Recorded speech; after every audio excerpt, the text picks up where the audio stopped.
Após a conclusão da Terceira Guerra Mundial, os sobreviventes procuraram criar um mundo livre de conflitos suprimindo a emoção humana. Na cidade-estado de Libria, os líderes conhecidos como Conselho Tetragrammaton proibiram qualquer material que pudesse evocar emoções fortes. Para fazer cumprir essa lei, o Conselho formou os clérigos de Grammaton, soldados altamente treinados encarregados de caçar e eliminar os violadores dos sentidos. Em um distrito conhecido como Neters, John Preston, clérigo de Grammaton de primeira classe, participa de um ataque para eliminar membros de um grupo de resistência chamado The Underground. Quando a equipe se depara com um número desconhecido de membros da resistência barricados em um complexo, eles convocam Preston para confrontar os rebeldes persistentes. Com armas de fogo em ambas as mãos, Preston arromba a porta e espera no escuro que os rebeldes parem de atirar. Enquanto os insurgentes escutam o movimento, Preston dispara contra os rebeldes em todas as direções com grande precisão e eficiência. Depois de matar todos os insurgentes no complexo, eles vasculham os prédios em busca de materiais classificados como GC-10, objetos conhecidos por seu alto conteúdo emocional. Escondidos sob as tábuas do assoalho, eles encontram a pintura da Mona Lisa de Leonardo da Vinci. Depois de verificar sua autenticidade, Preston ordena que os homens ateiem fogo nele junto com outros materiais proibidos. No caminho de volta à sede, Preston percebe que seu parceiro, Errol Partridge, levou uma cópia da coleção de poesias de William Butler Yeats e pergunta por que ele não a deixou com a equipe de análise. Partridge responde que queria registrá-la ele mesmo, pois a equipe nem sempre mantém registros adequados de materiais proibidos. Por toda a cidade, Fader, o líder recluso de Libria, aparece em telas de vídeo gigantes para incentivar os cidadãos a dispensar suas emoções tomando sua dose diária de Prosium. Ele lembra a população de destruir qualquer material que possa induzir emoções fortes, ressaltando que eles finalmente alcançaram a paz ao se livrarem de tais objetos. Os cidadãos aplaudem o padre quando ele conclui seu discurso declarando a vitória sobre o ódio, a guerra e a própria natureza humana. Quando Preston retorna à sede dos clérigos, ele se apresenta ao vice-conselheiro Dupont, o membro mais graduado do Conselho Tetragrammaton depois do padre. Dupont elogia Preston por sua capacidade aguçada de perceber quando alguém está sentindo emoções fortes e pergunta como ele conseguiu adquirir essa habilidade única. Preston explica que aprendeu a pensar como os delinquentes, colocando-se no lugar deles. Quando Dupont lhe pergunta sobre sua família, Preston revela que sua esposa foi presa e incinerada por ter cometido um crime sem sentido há alguns anos. Dupont adverte de que isso foi um grande erro da parte de Preston, pois ele não foi capaz de perceber que sua própria esposa tinha emoções fortes. Depois de sair do escritório de Dupont, Preston consulta os registros do escritório de provas para descobrir se Partridge registrou o livro SE10 em sua posse. Quando descobre que Partridge não entregou nenhuma prova durante semanas, Preston vai ao Neters para procurá-lo. Preston encontra Partridge lendo o livro de Yeats em uma igreja abandonada. Quando Preston o confronta, Partridge o repreende por usar palavras para descrever emoções que ele nunca sentiu. Partridge lamenta que tudo o que os torna humanos tenha morrido por causa dos mandatos do Conselho. Preston o lembra de que, no novo mundo criado pelo Conselho, não há guerras nem assassinatos, mas Partridge argumenta que pagaria de bom grado um preço alto desde que os humanos fossem livres para sentir emoções. Preston aponta a arma de fogo para ele e atira na cabeça de Partridge, cobrindo seu rosto com o livro de Yeats. Partridge é imediatamente substituído por um clérigo de carreira chamado Brand. Depois de ver Preston matar seu antigo parceiro, Brand diz a Preston que espera ser tão intransigente quanto ele. Quando Preston volta para casa, seu filho Rombi lhe diz que viu outro garoto chorando mais cedo e pergunta se ele deve alertar as autoridades. Preston lhe diz que ele deve relatar o incidente sem questionar. Durante o sono, Preston sonha com sua esposa quando ela foi presa sob suspeita de ser uma criminosa psíquica. Preston acorda de manhã e olha para a cama vazia de sua esposa. Enquanto se prepara para escovar os dentes, ele acidentalmente deixa cair um frasco de Prosium no chão, então seu filho lhe diz para passar no Equilibrium Center mais tarde para pegar um substituto. Quando ele chega ao centro, descobre que o escritório está temporariamente fechado devido a atividades terroristas. Um locutor diz às pessoas para irem ao Equilibrium Center no setor 8A para obter um suprimento de Prosium. Quando Brand vai buscá-lo no centro, Preston não diz que não conseguiu repor sua dose. Preston e Brand invadem a casa de uma criminosa chamada Mary O'Brien. Em um quarto escondido, eles descobrem uma vasta coleção de objetos proibidos. Sabendo que seria executada, Mary pega a arma de um policial e a aponta para Preston. Brand tenta atirar nela, mas Preston o impede, alegando que ainda precisam que ela diga quem são seus comparsas.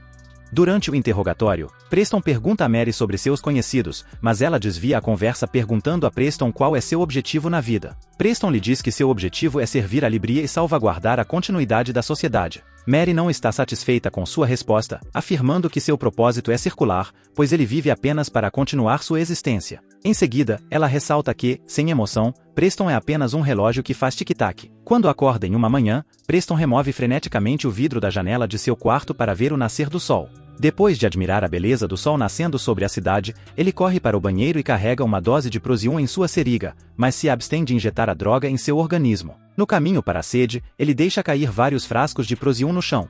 Dentro do escritório, ele começa a arrumar sua mesa enquanto o pai os incentiva pelo monitor de vídeo a esquecer a individualidade e adotar a conformidade. Quando Brandt pergunta o que ele está fazendo, Preston responde que está apenas tentando otimizar seu espaço.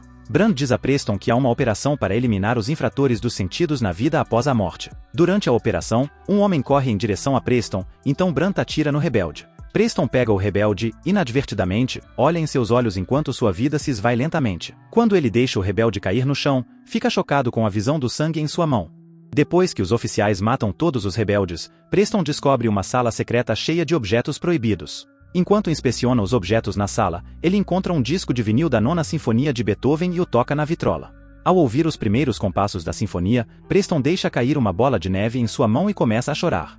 Enquanto a equipe queima o contrabando dentro do prédio, Brandt pergunta a Preston por que ele não entregou um livro de rimas infantis para a equipe de análise. Preston diz a ele que quer gravá-lo ele mesmo, pois a equipe nem sempre o faz corretamente. Um agente os interrompe para dizer que encontraram cães no complexo. Brandt ordena que os policiais exterminem todos os cães, mas Preston faz uma objeção. No entanto, Preston não consegue encontrar um bom motivo para a sua desaprovação, então diz a eles que prossigam com a execução. Enquanto os policiais matam os animais um a um filhote de cachorro corre em direção a Preston. Quando ele o agarra, fica olhando para ele enquanto lambe seu rosto. Preston relutantemente o entrega aos policiais, mas de repente o pega de volta e diz que ele deve ser testado para detectar doenças. Durante uma reunião com Dupont, Preston levanta suas preocupações sobre a matança impiedosa dos rebeldes, argumentando que eles deveriam ser presos e interrogados. Dupont ressalta que o pai emitiu um mandado ordenando que os oficiais exterminem todos os rebeldes sem qualquer julgamento. Ele enfatiza que eles devem seguir as ordens do pai, mesmo que não concordem. Dentro da sala de provas, ele inspeciona os pertences de Mary e pega uma fita. Em seguida, ele retorna à vida após a morte para libertar o cachorro que havia resgatado anteriormente. Quando o cão não o deixa, ele decide colocá-lo de volta no porta-malas. Pouco tempo depois, policiais chegam ao local e pedem a ele uma carteira de identidade. O policial sênior pede as chaves a Preston para dar uma olhada no porta-malas, mas o policial reconhece Preston imediatamente, pede desculpas e lhe devolve as chaves. Mas antes que Preston possa pegá-las, os policiais ouvem o cachorro ganindo dentro do porta-malas. Ao verem o cachorro, os policiais ordenam que Preston se ajoelhe. Preston ataca os homens e usa suas próprias armas para matá-los. Quando mais homens chegam para prendê-lo, Preston saca suas armas e atira sem parar, matando todos eles. De volta à casa, Preston esconde alguns frascos de Prosium atrás do espelho antes de ir para o quartel-general. Enquanto praticava a luta de espadas, Brandt o interrompe e começa a desafiá-lo. Brandt provoca Preston dizendo-lhe que sabe que Preston está pensando nos assassinatos no oceano na noite anterior. Brandt diz que está feliz que isso tenha acontecido porque o pai havia ordenado uma repressão à resistência. Após a sessão de treinamento, Brandt diz a Preston para se preparar porque eles farão outra incursão na vida após a morte, no setor 7. Durante a operação, Preston se depara com um grupo de rebeldes, mas os deixa ir e os leva para um corredor para se esconderem da polícia e dos clérigos. Quando outro grupo de policiais chega para perguntar a Preston sobre os tiros, Preston saca suas armas e começa a atacá-los enquanto os rebeldes fogem. Depois de matar os policiais, Preston procura os rebeldes, mas os encontra alinhados para serem executados. Brandt pede a Preston que atire nos homens, mas Preston argumenta que eles devem ser interrogados. Brandt deduz que Preston deve estar com pouca munição, então lhe dá sua arma, insistindo que os criminosos devem ser mortos à vista. Preston pega a arma, mas hesita em disparar. Por fim, ele entrega a arma de volta a Brandt, dizendo que seria melhor para ele ficar com sua própria arma. Brandt ordena que os policiais executem os rebeldes. Preston se apresenta a Dupont para lhe dizer que está pronto para se tornar o instrumento do pai contra a resistência. Após a reunião, Preston vai ao necrotério para pedir os objetos pessoais de Partridge antes de queimar o corpo no incinerador. Dentro de uma pasta fina de metal, ele encontra várias fotos de pessoas desconhecidas, mas uma foto com a palavra Freedom escrita no verso chama sua atenção. Preston visita Mary e lhe pergunta sobre Partridge.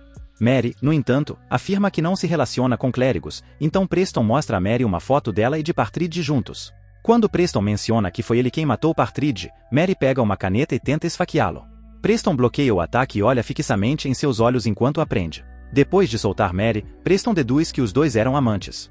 Enquanto Preston continua a reunir pistas sobre o envolvimento de Partridge na resistência, ele descobre que seu ex-parceiro se encontrava regularmente com um homem chamado Jürgen. Quando ele descobre uma sala secreta dentro de uma escola no bloco 42, Jürgen aparece e lhe diz que estava sendo observado. Jürgen leva Preston para o subsolo e lhe mostra as atividades das pessoas que vivem lá. Para descobrir sua lealdade, Jürgen faz um teste de detector de mentiras em Preston para ter certeza de que ele sente emoções fortes. Quando Jürgen menciona Mary, as vibrações do detector de mentiras ficam mais fortes. Jürgen revela que sabe que Preston carrega a fita de Mary no bolso e a cheira com frequência quando ninguém está olhando. Jürgen afirma que os sentimentos de Preston só serão satisfeitos se ele deixar Mary de lado. Preston informa a Jürgen que Mary será incinerada no dia seguinte. Mais tarde, Jürgen avisa Preston que as emoções podem ser destrutivas se não forem contidas, por isso alguns membros da resistência são forçados a não sentir nada. Preston pergunta a Jürgen o que ele pode fazer pela resistência, então Jürgen o incentiva a matar o pai. Depois de deixar o underground, os policiais prendem Preston e o levam a Dupont, que lhe diz que ouviu dizer que um clérigo decidiu não tomar mais o Prosium. Quando ele pergunta a Preston o que ele tem feito ultimamente, Preston diz que está tentando entrar em contato com a resistência. Ele avisa que o conselho estará condenado quando o underground comprometer os clérigos, então Preston promete redobrar seus esforços para se infiltrar entre os rebeldes. Ao voltar para casa, ele deixa outro frasco no espelho e observa seus filhos dormindo. Preston se encontra com Jürgen novamente para lhe dizer que assassinar o pai seria impossível porque o líder recluso não se encontra com ninguém pessoalmente há muito tempo. Jürgen afirma que Preston foi treinado para essa ocasião. Preston, no entanto, ainda não tem certeza se algo mudará quando o pai estiver morto. Jürgen garante a ele que a rede subterrânea entrará em ação para destruir os laboratórios de Prosium em toda a cidade. Ele enfatiza que a causa deles será vencida pela natureza humana se conseguirem interromper o fornecimento de Prosium nem que seja por um dia. Graças à determinação de Jürgen, Preston concorda em assassinar o pai, apesar de não ter meios para isso. Preston vai para o escritório e assiste aos preparativos para a execução nos monitores. Mais tarde, ele decide assistir ao filme da execução de sua esposa. Incomodado por sua falta de reação naquele momento, Preston corre para a câmara de incineração para salvar Mary. No entanto, quando ele chega, o carrasco lhe diz que as turbinas da máquina já foram ligadas. Se eles abrirem a porta, as turbinas causarão uma explosão nas ruas. Preston segura as lágrimas nos olhos enquanto ouve a contagem regressiva para a incineração de Mary. Quando ele começa a chorar do lado de fora do prédio, Brandt o prende e o leva para Dupont. Brandt diz ao vice-presidente que Preston teve um caso com uma mulher acusada de crimes contra os sentidos e que foi ele quem matou os agentes na vida após a morte. Preston lembra Dupont de sua missão de expor o traidor entre os clérigos e afirma ter trazido o homem até ele. Ele então diz a Dupont que Brandt é o traidor que ele estava procurando. Quando Dupont verifica a arma usada para matar os policiais no Nether, o relatório revela que é a arma de Brandt. Brandt olha para sua arma e descobre que está de posse da arma de Preston. Ele percebe que Preston trocou de arma quando pediu a Preston que executasse os rebeldes. No entanto, Preston diz a Dupont que Brandt pegou sua arma quando o prendeu.